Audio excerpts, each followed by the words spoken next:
मेट्रोच्या संदर्भात जी भूमिका घेतलेली आहे त्या संदर्भात इथं आज सर्व पक्षीय चक्काजाम आंदोलन होतं। त्यामध्ये सर्व पक्षाचे लोकप्रतिनिधी असतील, सांगली, सातारा, कोल्हापूरचे लोक असतील, हे सगळे आम्ही उपस्थित होतो आणि राज्य शासनानं निर्णायक भूमिका घ्यावी, फक्त घोषणा न करता त्यामध्ये ठोस अशी भूमिका घ्यावी अशी आमची अपेक्षा आहे।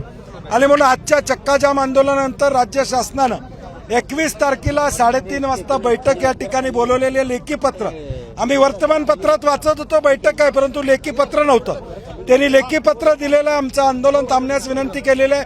आमची भूमिका एवढीच आहे की राज्य शासनानं कणखरपणे केंद्रामध्ये ही भूमिका मांडावी, जेणेकरून पुराचा धोका आमच्या 3 जिल्ह्यावरचं संकट हे दूर होईल। नाही, हे आंदोलन सर्व पक्षीयच। आम्ही ज्यावेळी सुरुवात केली त्यावेळी ते मी अनेकांना फोन करून स्वतः सांगितलं, हे सर्व पक्षीय आंदोलन आहे, सगळेजण आपण यामध्ये या। आणि त्यामुळं सरकारमध्ये सत्ताधारी आमदार असू देत किंवा आम्ही असो, आमच्या सगळ्यांची भूमिका या ठिकाणी ठाम आहे की हे उंची वाढली नाही पाहिजे, त्यामुळे सगळेच ही भूमिका मांडतील अशी आम्हाला खात्री आहे।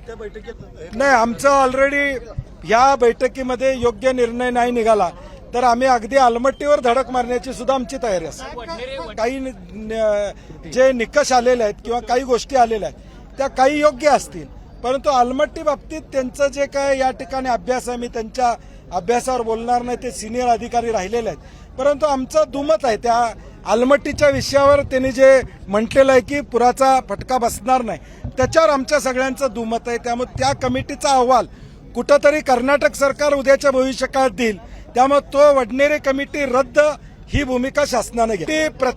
ते सरकार त्यांची भूमिका मांडतंय, आमची अपेक्षा आहे आमच्या सरकारनं आमची भूमिका मांडावी। नाही, म्हणून आमचं म्हणणं तेच आहे, या बैठकीमध्ये निदान खरं बाहेर येईल की महाराष्ट्राची भूमिका काय आहे, कोर्टात सामील झाले का महाराष्ट्राचं, तेलंगणा कोर्टात गेलेलं आहे, तर हे सगळं बैठक झाल्याशिवाय आम्हाला त्याची उत्तरं मिळणार नाहीत। कारण की मुख्यमंत्र्यांची घोषणा आहे, उपमुख्यमंत्री बोलतायत, जलसंपदा मंत्री बोलतायत, पण जोपर्यंत कागदावर येत नाही तोपर्यंत आम्हाला विश्वास नाही। एबीपी माझा, उघडा डोळे बघा नीट।